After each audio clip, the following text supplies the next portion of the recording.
What is going on, everybody? Welcome back to another episode of Hutch Coming in Clutch. I'm your host, Hutchison Brown, and today we've got a fantastic show.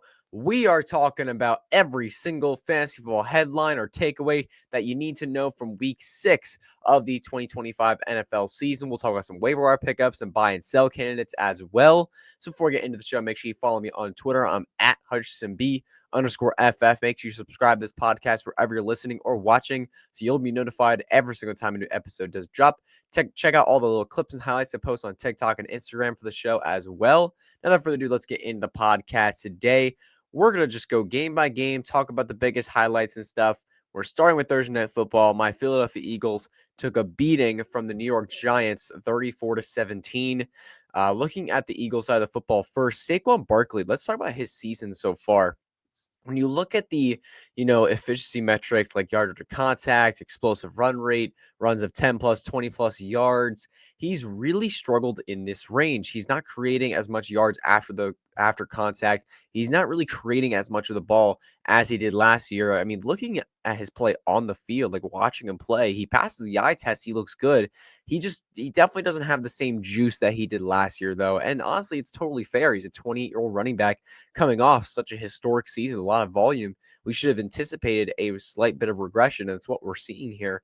He's averaging about 15.2 PPR fantasy points per game, 0 games of 20 plus points. I'm actually starting to get a tad worried about Saquon with this one because we're seeing the tush push obviously steal touchdowns, but also the Eagles have this other play where they shovel a pass to Dallas Goedert inside the 5-yard line, and Goedert just shoves it in for a touchdown. We're seeing that being used multiple times this year. Goedert, as a result, has scored touchdowns in almost every game that he's played this year.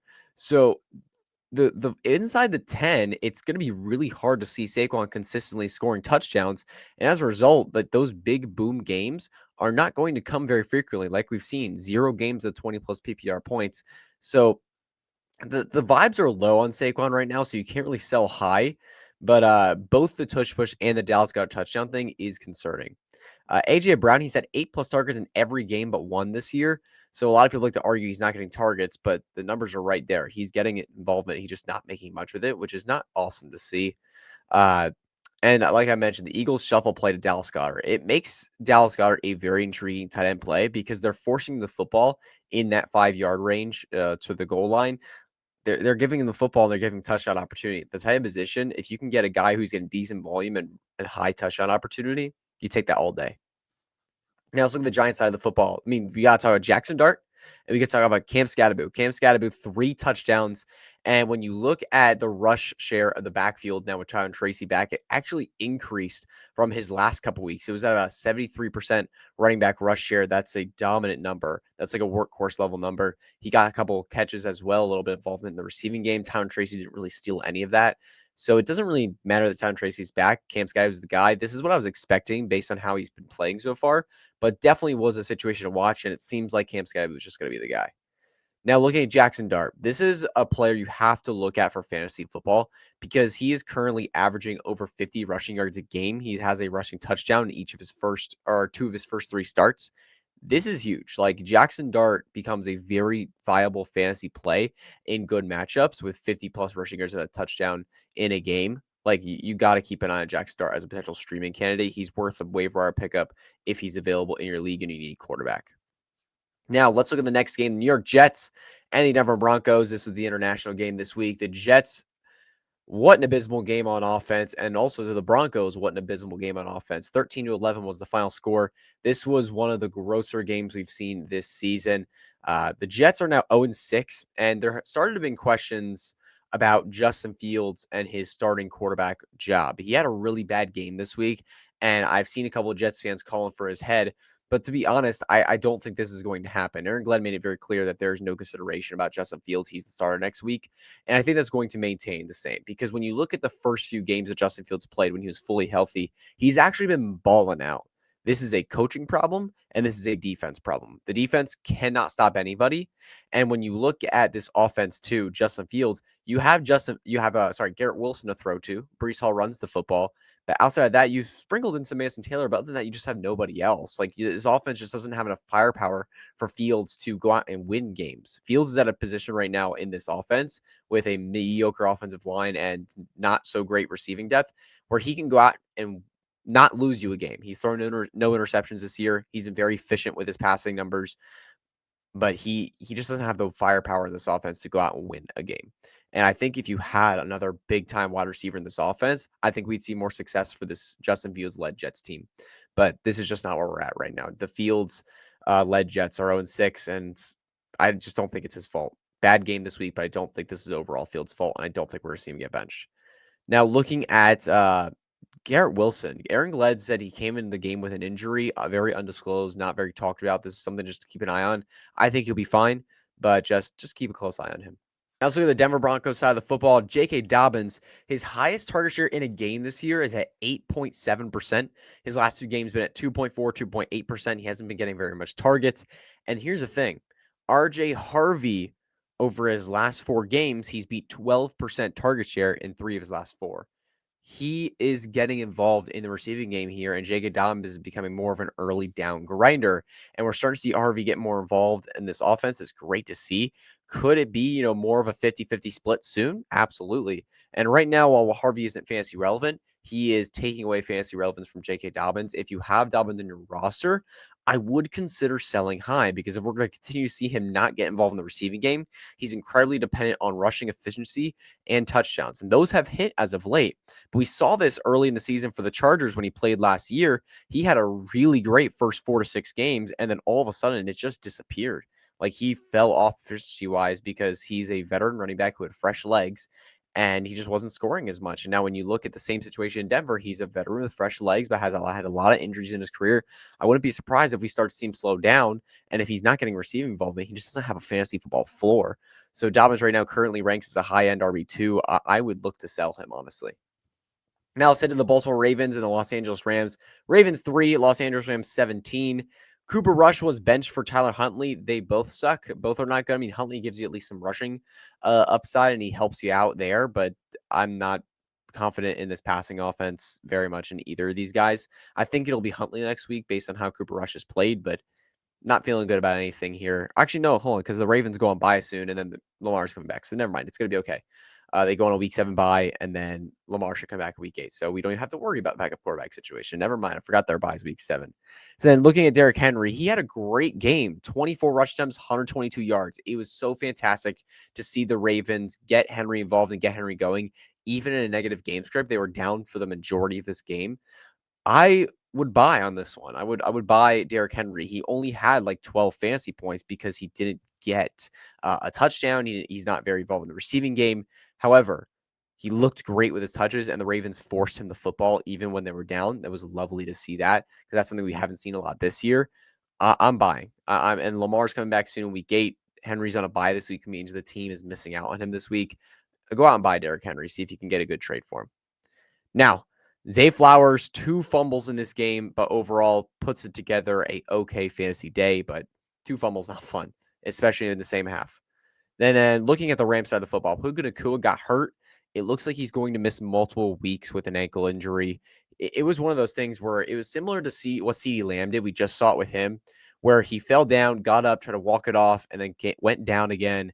Just didn't look good. And then on the sideline, he kept like running around, jogging, trying to stretch it out. And he didn't come back. It didn't work. It was just like, no, you're done for this day. And I think that we're going to see probably a 3-ish week injury for Puka Nacua. Hopefully he's able to come back soon, because he's been on such a tear. It would suck to see him go down like this and miss significant time. Now, Blake Corum left with an ankle injury, did not return. So with Puka Nacua out for a bit and Blake Corum also out, Kyren Williams, this is a huge fantasy ball bump for him, because Williams has already gotten involved in the receiving game a decent amount.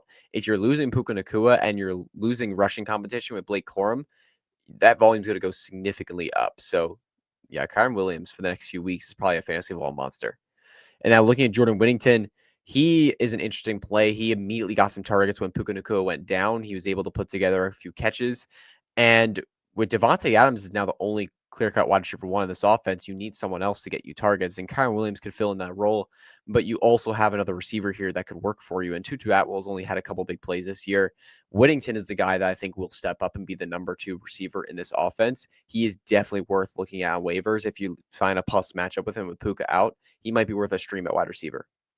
Now, let's look at Carolina and Dallas. The Cowboys fall short against the Carolina Panthers 30-27. The Panthers are 3-3 on the year now. Bryce Young has led some really nice comebacks in the second half of games, even though he's struggling early. He is like, look, he hasn't played amazing football. Like, he has played some rough football. He's made some bad plays.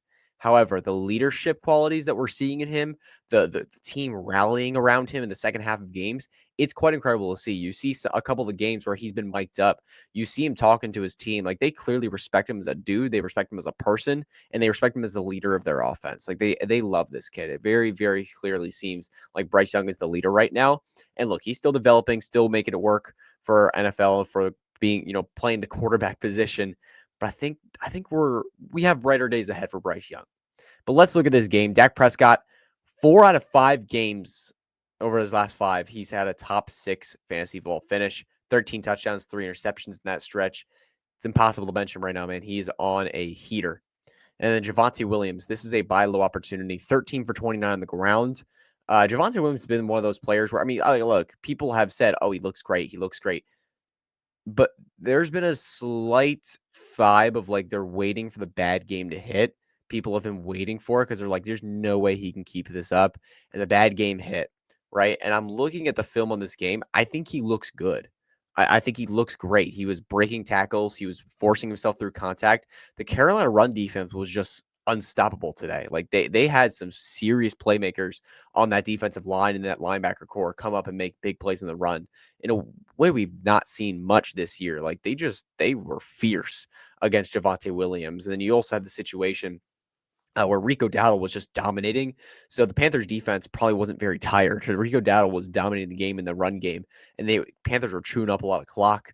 So defense was rested. They were easy. They were ready to go. So they were just shutting down the run game. But Javonte still looked good on the field. He looked bouncy. He looked electric, and he just wasn't able to get it. He just wasn't able to get any breakaway plays today. So I'm not too worried about Javonte Williams. I would go out and buy if your Javonte Williams manager in your league is. Now, let's talk about Miles Sanders. Season-ending IR. Jaden Blue is an interesting pickup on waivers. He's now the RB2 on the roster, so keep an eye on that. George Pickens, 9 catches, 11 targets, 168 yards, and a touchdown. 5 straight games with a touchdown. 4 of his last 5 games, he's seen 9+ targets. Yeah, this dude is balling. He's balling out right now. Love to see it. And then look at Rico Dowdle. Let's talk about him for a second. If you were to extrapolate Rico Dowdle's last 2 games over a 17-game pace, this is what we're looking at. 450 carries, 59 receptions, 4,020 all-purpose yards, and 17 touchdowns, 614.55 PPR fantasy points. Quite a last couple games for Rico Dowdle. And also, when you look at his last 9 starts overall, he's on a pace of 2,000 yards over a 17-game pace. Like, he's actually been a legit starting running back since he's gotten the opportunity, not only in Dallas, but now in Carolina as well. It's lovely to see, man. He's really breaking out before our eyes. And at this point, there is no chance Chuba Hubbard gets the starting job back. I know Dave Canales was asked about it. And he said, we'll see. There's no way they're going to bet. There's no way they're going to put Chuba Hubbard in the starting lineup after Rico Dowdle's done this. So Hubbard, if you have him on your fantasy roster, I wouldn't say like drop him yet, but yeah, he's someone that I'd be really worried about. Let's talk about Jimmy Horn. Burst on the scene with a few nice catches in his first couple of games. He's made some great plays, and he has a swagger to him that the team seems to love. He's definitely worth a look on waivers in deeper leagues. He's not fantasy relevant yet, and Jalen Coker's coming back, so that could impact his target share. But Jimmy Horn's somebody that's made a couple nice plays and at least worth keeping an eye on. But and in terms of waivers, only in deeper leagues, I'd look to add him. Now, so the Packers and the Bengals. Packers 27, Bengals 18. Let's talk about Joe Flacco, man. Joe Flacco in his first game with the Cincinnati Bengals, 29 for 45, not bad. 219 yards, 2 touchdowns, and the receivers were pretty solid. Jamar Chase, 10 receptions on 12 targets, 94 yards, and a touchdown. T. Higgins went 5 for 62 on 6 targets. So is Joe Flacco the savior? I think he's fine. I think he looked okay in this one. I wouldn't be surprised if we see him start to fall off a little bit in the rest of the season because, this first game with the Bengals, not knowing what he's going to do in this Bengals offense, Packers defense. Obviously, they have the Browns film to go over, but they don't have any games of him with Cincinnati, what he's going to do. So I think Joe Flacco is probably able to take advantage of that a little bit. I think next week when we see some game film and we see against the Steelers, I'm not sure it's going to go well on Thursday Night Football. We'll have to see about that. But definitely seems like an upgrade for Jamar Chase and T. Higgins, which is really nice for fantasy football purposes. I just would be hesitant to say that he's the savior, that he's going to make Jamar Chase a top 5 receiver in fantasy again. Now let's look at Chase Brown. No 14-point PPR games this year. And he's getting really worrisome because not only has he played poorly this year on a lot of volume, but he's starting to lose volume. Samaje Perine over the last 2 weeks, 6 and 9 opportunities. He's been getting more snaps and he's stealing receiving volume as well. So Joe Flacco, we thought he might be a dump off machine, but Chase Brown only caught a couple passes this past week. Not feeling good about where we're at with Chase Brown. Romeo Doubs, let's go to the Packers side. Romeo Doubs, back-to-back games, 8 targets. He's worth a waiver ad if you want that. I mean, this Packers receiving core is very inconsistent. I think Matthew Golden will eventually be the wide receiver 1 of this team, but Doubs is proving that he has fantasy football relevance, so keep an eye on him. Matthew Golden, he had a great deep play, led his team in receiving yardage. Love to see that. And Kraft got a touchdown to salvage a fantasy football performance. Look, I loved Tucker Kraft this year. I really did. And I think he is a great player. If you can sell him for like top 3 tight end prices, which I think you can in some leagues, I would look to sell.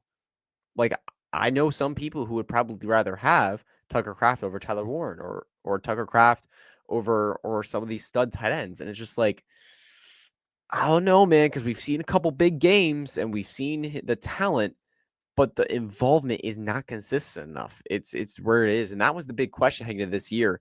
I thought we would see him step up in a big way because I wasn't anticipating a huge step up from Matthew Golden, and I wasn't anticipating Romeo Doubs to be crazy involved in this offense either. I thought Kraft would be able to earn his role in this offense as a secure piece, but just doesn't seem like it's there right now. And maybe could be rest of season. Maybe we could see him step up later in the year, but right now, as we know it, it's not there yet. So I wouldn't be desperately selling, but if someone offers you a crazy trade where you're getting like top 3 tight end in return, I'd see if you could do that. Now let's go to Indianapolis Colts and the Arizona Cardinals, 31-27. Colts take the win. Cardinals probably should have won this game. I mean, it's crazy. 27 points. That's nearly a season high for this team. And they didn't have Kyler Murray, and they lost Marvin Harrison Jr. in the game. And they put up nearly season high points. Weird stuff. But anyways, let's talk about Zonovan Bam Knight. Had the lead role for the team this week, but not by much. Michael Carter was right behind him. 9 carries to a Zonovan Bam Knight's 11 carries. Bam Knight put it up 34 yards. He had 1 catch. He scored a touchdown, so you ended up being okay for fantasy purposes. But this Arizona backfield, not one you want to be super confident in for fantasy purposes. And now let's look at Zay Jones, though. In Marvin Harrison Jr.'s departure, we saw Zay Jones, 8 targets, 5 for 79. He had plenty of fantasy relevance in 2021, 2022, and 2023 with various teams. We've seen him be a really solid asset before. If Jacoby Brissett starts again and Marvin Harrison Jr. is out, definitely keep an eye on Zay Jones. He's definitely worth a waiver wire pickup this week. It looks like Harrison has a concussion, and that will likely lead him to miss at least 1, maybe 2 weeks. So Jones is worth a waiver wire pickup this week and potentially a start. Now, let's look at the Colts. The Colts are simple, man. Daniel Jones is great. He's playing great ball right now. JT might be the best running back in football besides Bijan Robinson. And then Tyler Warren is a phenomenal tight end, and he's a very professional football player, and he's dominating right now and worth a start every single week in fantasy purposes. And then when you look at the receiving core, the wide receiver position, things get a little more interesting, though. Michael Pittman is a big sell candidate to me. He started off the year with a lot of touchdowns and fantasy football relevance, but we've seen Josh Downs come back from injury and start to get really involved in this offense. He caught a touchdown this past week, started to get more involved. Michael Pittman, we slowly started to see the targets dip down just a little bit. And I think if Josh Downs continues to play at a high level, we're going to see Michael Pittman continue to lose opportunity. And as a result, I'm selling Michael Pittman. He had a really hot start to the season. The last couple weeks, he started to see a slight fade. I think it could get worse. So Pittman is somebody that I'd be looking at straight away in fantasy football if you can get good wide receiver 2 value. Now let's head to the Jacksonville Jaguars and the Seattle Seahawks. 12-20 was the final score here. Seattle gets the win. For starting with the Seattle side, I mean, I don't. How many times do I have to watch Zach Charbonnet get 2 yards running right into the back of his offensive line before we see Kenneth Walker get a workhorse role? I just don't understand. Walker is clearly the better player than Zach Charbonnet. It's not even close on the football field. It's just it's a disaster right now. I just don't understand why Seattle is using both these players. It should be Kenneth Walker getting the vast majority of the touches, and that should be it. I understand goal line work, Zach, or short yardage work. Zach Charbonnet is pretty good in that range. He's physical, he's big, but literally everything else, Kenneth Walker is the better player, and it's not close. So Kenneth Walker should be the lead back, but it's not looking that way right now. And as a result, both are very weird starts in fantasy football. Now let's look at Jack Smith-Njigba. Let's talk about this real quick. Jack Smith-Njigba, here are his game logs in terms of catches and yards. Week 1, 9 for 124, then 8 for 103, 5 for 96, 4 for 79, 8 for 132, and 8 for 162. 79 yards is the lowest yardage game this year for him. Only 24 wide receivers have even hit that mark once this year. That's just crazy stuff, man. JSN is absolutely dominating right now. Wide receiver 1 rest of season, very much in the conversation for it. Now let's look at the Jaguar side of the football here. Brian Thomas Jr. had a breakout game, season high in catches, yards, and he caught his first touchdown of the year, 8 for 90 and 1. Love to see that for Brian Thomas Jr. Let's hope he continues that momentum into coming weeks. Travis Etienne, he's fallen down to earth a little bit. 3 of his last 4 games under 12 PPR points. He hasn't been the same efficiency-wise, not same yards after contact, not same burst that we saw in the first couple weeks in some good matchups. He's faced some tougher defenses lately, and as a result, we've seen less fantasy points. Obviously, you're probably still not able to get elite prices. But if you can get really good RB2 prices, I'd be willing to trade him away just because we've seen before where he started hot, then declined. We're starting to see it right now. Now, let's look at Miami Dolphins, Los Angeles Chargers. 27-29 was the final score here. Oh, shoot, I lost the page. There we go. Oronde Gadsden, tight end of Los Angeles Chargers. This is a rookie you got to pay attention to, and he's worth picking up on waivers. 75% snap share, 82% route share, 21.6% target share. Now, look, Quentin Johnson was out. This provides a huge opportunity for him. But we've seen Gadsden flash over the last few weeks overall, gaining more and more snaps, more routes run, more opportunities, and we've seen him be a very sneaky, relevant fantasy football tight end. And this is a great Chargers offense that's not afraid to throw the football, especially now with their lead running back in Amarian Hampton and Najee Harris also out. They're going to be throwing the football a decent amount because they can't lean like crazy on the run game because they're not going to play Miami every week. So I'm looking at Oronde Gadsden as a definite waiver wire pickup and someone that is really, really sneaky right now in fantasy football. And especially if Quentin Johnson were to miss next week, he's someone that's worth a stream for sure. Now let's look at Kamani Vidal. He outsnapped Hassan Haskins 43-20, running 12 more routes. And that results in a 75% running back rush share, 10.5% target share. Kamani Vidal looked fantastic. But I'm going to be honest, man, like every single running back against Miami Dolphins is just dominating right now. Like their defense cannot stop the run to save their lives. And their offense is good enough to keep points on the board, which means most of these games are going to be relatively high scoring. And we're going to see shootouts. And as a result, running backs get touched on opportunities. So running backs are must starts against Miami every single week. Like just look down their schedule. That's when you know when you start that running back because they play Miami. Now let's look at the Las Vegas Raiders and the Tennessee Titans. Las Vegas Raiders 20, Tennessee Titans 10. Tyjae Spears, huge pickup off waivers to me. One of my favorites this week. He's more involved as a receiver. We saw 4 for 4 for 19 and then 5 carries, 31 yards, 9 opportunities to 12 opportunities for Pollard, almost a 50-50 split. And something we saw last year in 2024 that went extremely under the radar, when Spears got healthy, he was actually incredible for fantasy purposes. Was it driven by some lucky touchdowns? Yes. But the involvement was extreme. He was getting a lot of receiving involvement. He was splitting the work in the running game with Tony Pollard. So this is something that you need to keep an eye on. And Tyjae Spears must add all waiver wires. If Pollard were to ever go down, Spears becomes an auto start. But he could be a flex-worthy play on his own due to some PPR value. Now let's look at the Tennessee Titans breaking news here. Brian Callahan fired. The Titans have had some hires and fires lately. Looking at 2022, John Robinson fired. 2023, Rand Carthen hired as a GM. 2024, Mike Vrabel fired. 2024, Brian Callahan hired as the head coach. And then 2025, GM Rand Carthen fired. 2025, GM Mike Borgonzi hired. And then 2025, still now this year, Brian Callahan fired. They've just been running through GMs and coaches. They haven't really found a person that works for them, not only in the coaching game, but in the general managing game as well. And this team is just lost right now. Really hope Cam Ward can do something for them as a franchise piece, but not sure.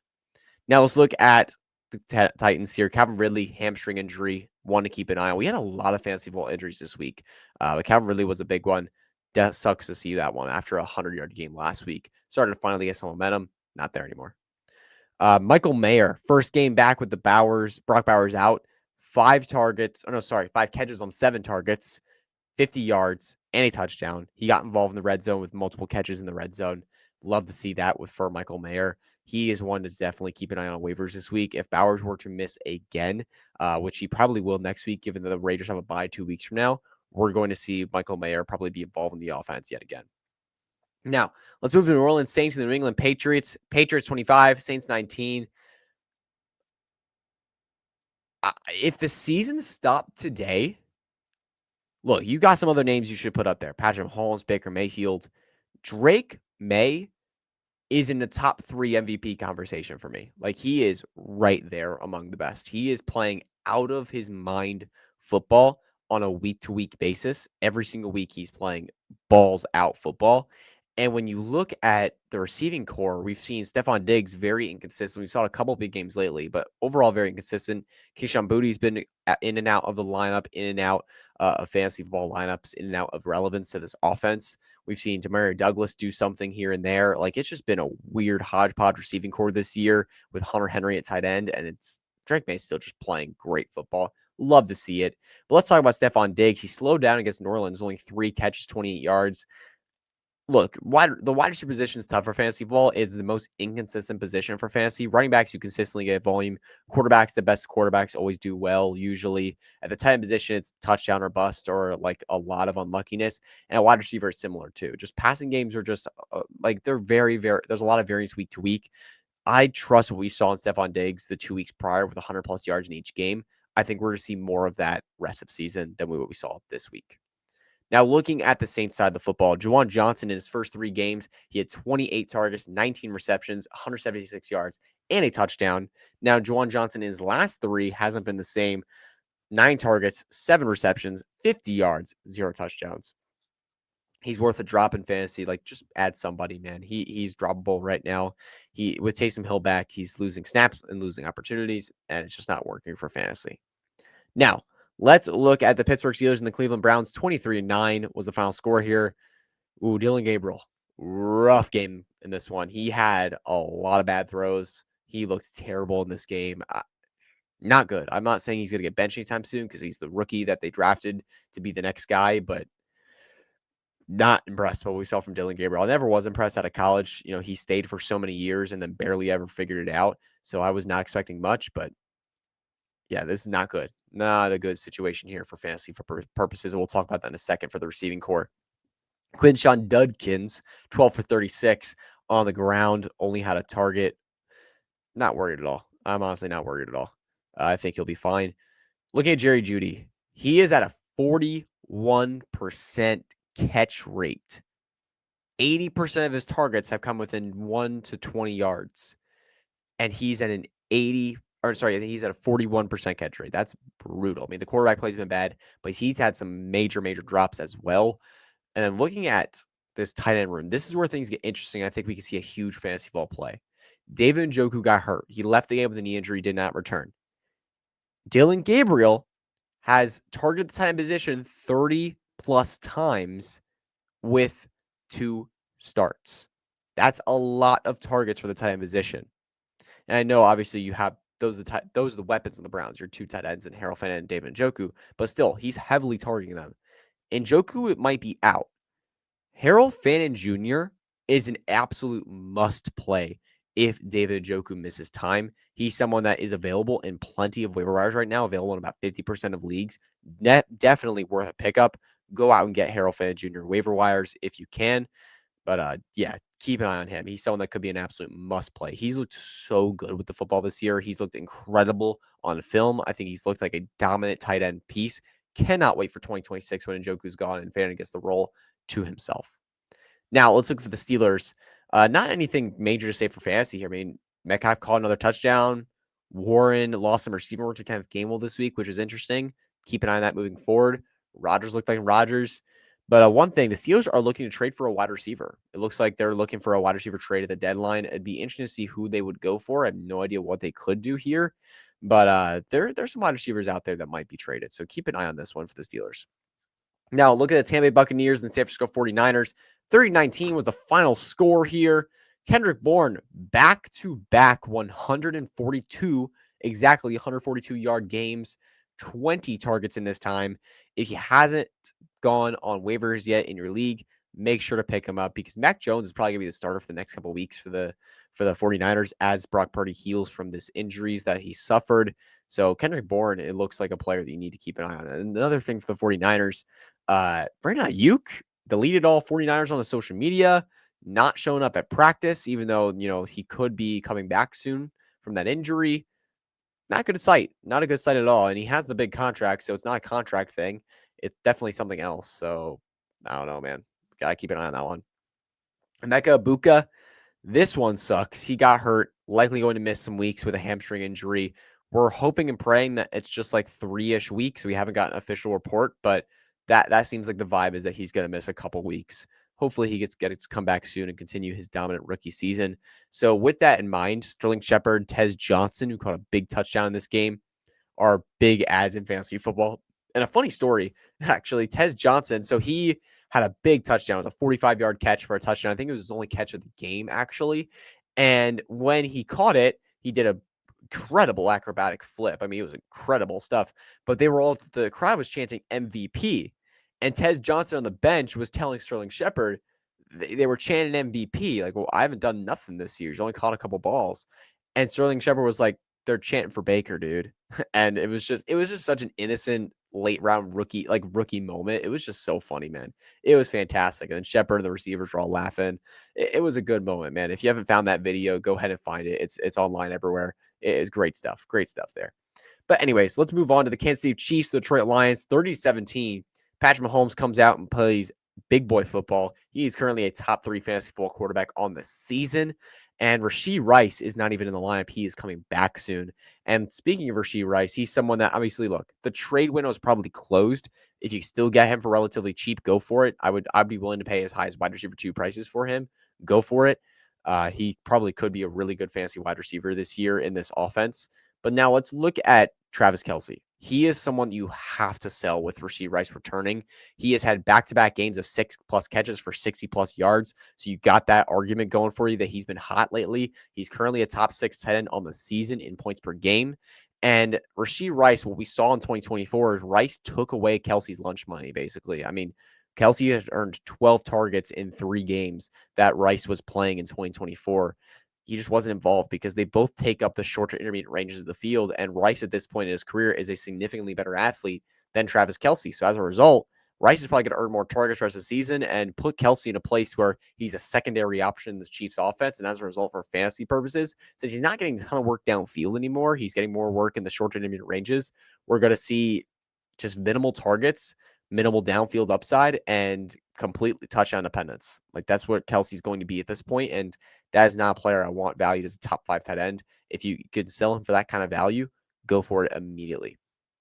Now, let's talk about Jameson Williams. Love to see this as a JMO truther, someone that drafted a lot of JMO this year, later in drafts. Love to see him get going here. They got him multiple catches on the first drive. They really seem to want to get him going. He had 7 targets, 6 catches, 66 yards, and a touchdown. Really hope we can see that momentum continue into future weeks. I think we will because the Lions clearly prioritize getting him involved early. Now, Buffalo Bills, Atlanta Falcons, we're moving to Monday Night Football.